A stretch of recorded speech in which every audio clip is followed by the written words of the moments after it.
I'm just driving home Saturday night from the hospital. I was there most all day, but and the conversation all day was, what are we gonna do?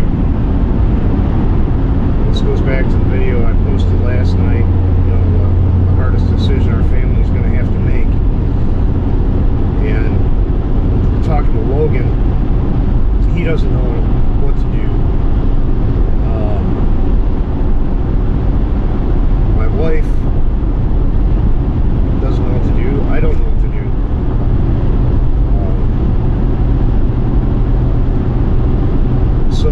And then another thing is that, yes, we did have a meeting with the surgeon, and we've asked him before. We had a talk with him like a few weeks back on who's going to be involved in the surgery, and he's like, well, I am, and he's going to have residents in there. But you know, researching the surgeon, he's kind of new, and that kind of brings concern of, does he know what he's doing? I mean, obviously he's got to know what he's doing, but you know, like in any field, experience is key. That's what's kind of got me right now.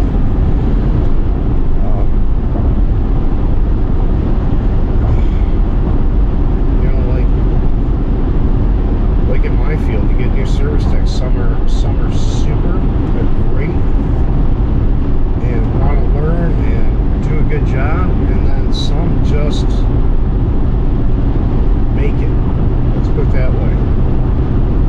And the same thing goes with any field. So I don't know what this guy is. He doesn't have, let's say, any reviews. You know, normally doctors have reviews. This guy doesn't have anything. So I'm in the point of, what do I do? And I came to the conclusion today that I'm probably going to feel more comfortable with a second opinion. So we're going to try to call U of M, because they apparently do a lot of these types of surgeries. The thing that kind of threw me off was, I got thinking about it today, mostly because when you're in a meeting with a doctor, I mean, you have questions, but then there's more questions that arise after that, or stuff you think that's missed. Because, you know, we're talking his femur, the biggest bone in his body. He was talking about cutting probably 2/3 of it away and actually sticking like titanium or cobalt chromium or something. I'm not sure the material, but it's going to be a metal leg, but it's actually going to be inserted into the bone. And he was saying you'd have to customize it somehow to actually get it in the bone because the stem's too long. And then I'm not understanding why he wouldn't just replace the whole femur. So those are certain questions that didn't come up, because I was kind of, between me and my wife asking questions, it didn't occur to me that his resident over there is holding another piece that looked like a hip socket. So why wouldn't he replace the whole thing? I didn't really pay attention to that gentleman at the time, but that's one thing I did notice. It's like kind of confusing. So, and then when I asked him about second opinions, he's like, well, you know, I asked the people in my practice. That's not good enough. You know, that's like asking people in the same company to give you an opinion when you all work for the same company.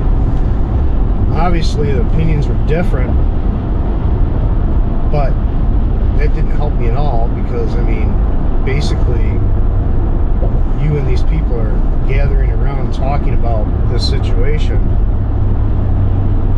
coming to the determination of this is what should be done, or these are the options that should be done. It's not doctor.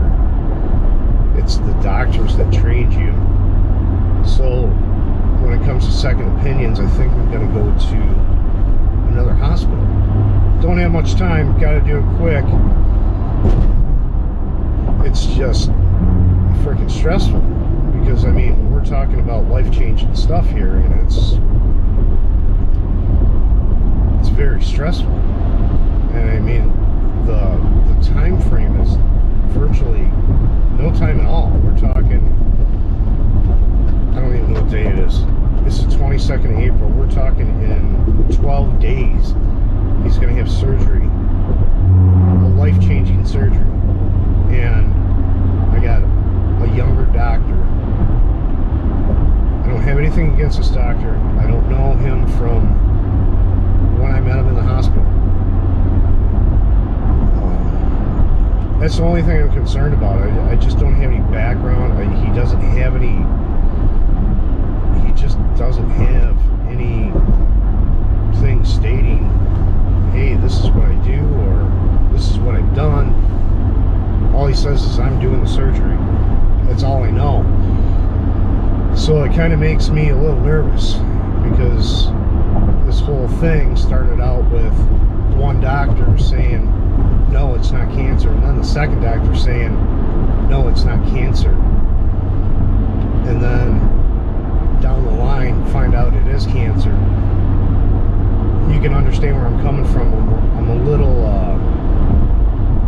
let's say skittish about one person saying, hey, I'm going to take care of this and I'm going to do this, and hey, he didn't say everything's going to be fine. He says he's going to try to do the best he can. I don't know. It's just I think I need a second opinion,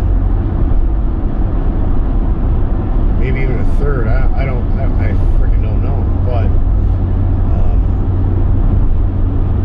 obviously the doctors that are in his practice have done these surgeries, but I asked him, I go, who's going to be in there? He's like, me and some residents. How about another doctor that's had 30-something plus years of experience? Because we got the one-of-a-kind case, you know. Let's get a few people in there. You know, when you're watching YouTube videos about, let's say, another hospital doing another surgery, they say they have a team in there. This guy's saying, hey, I'm doing it myself. Kind of makes you nervous.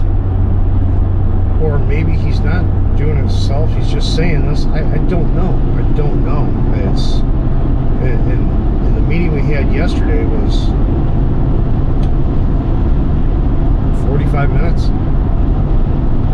It was explained to us our options, but and we're to the point where, yeah, we know our options, but how is it going to turn out after, and what kind of recovery time, and say if we did get into amputation, what kind of prosthetic? You know, nothing was actually explained to us. He says, yeah, you're going to have a prosthetic, but how does it work? What does it do? What are the pros and cons? I mean, we know the pros and cons, but I mean, we're talking amputation of the whole leg. We're talking from the hip down, which is kind of not a real,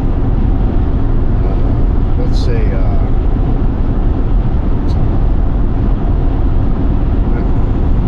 not a real common amputation. It's probably more common than I see, but if you look the stuff up, it's like there's not too much information about it.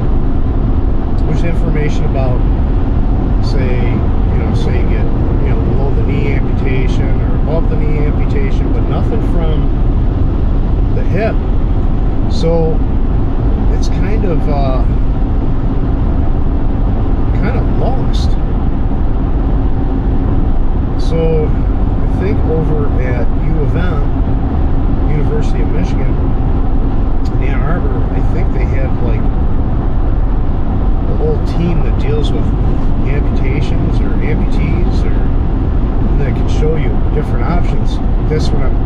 That's what I've heard. But we got to call down there and find out, because my son's got to see these options, because what he's picturing is, I don't think he's picturing the right thing in his mind. He doesn't know either way what he wants to do. Because God, this is the biggest decision he's going to have to make in his life at 12 years old. So, I mean, I'm right there with him. I mean, I'm 50. I just turned 50 this year. And I'll never forget this year, but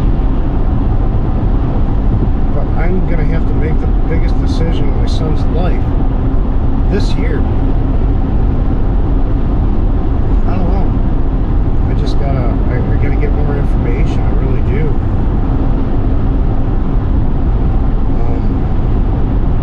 I don't know. These are just my thoughts right now.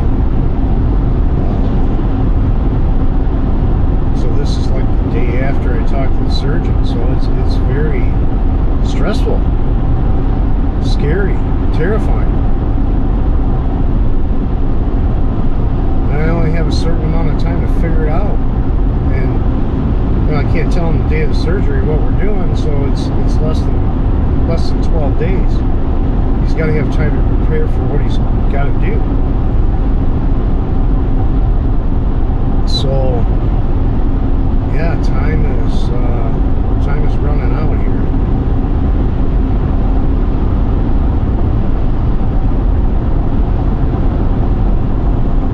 So